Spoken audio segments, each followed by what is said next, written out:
আমাদের ইউনিভার্সিটিতে ছাত্র সংসদ নির্বাচন প্রায় ৩৮ বছর পরে এই প্রথম নির্বাচন। তো আমি চাই নির্বাচনটা কোনো মানে প্রভাবমুক্ত, কোনো সিন্ডিকেট মুক্ত, অবাধ, সুষ্ঠু এবং সবার অংশগ্রহণমূলক নির্বাচন হোক, এবং যেই বিজয় হবে আমরা তাকেই সর্বোচ্চ সহযোগিতা করব।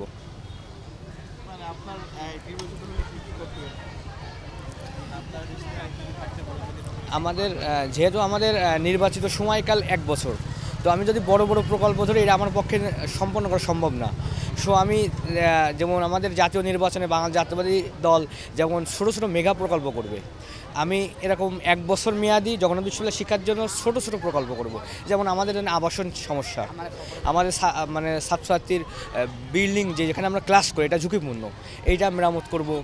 আবাসন সমস্যা হয়, আবাসন সমস্যা সংকট দূর করতে হবে, অথবা সম্পূরক বৃত্তির ব্যবস্থা করতে হবে।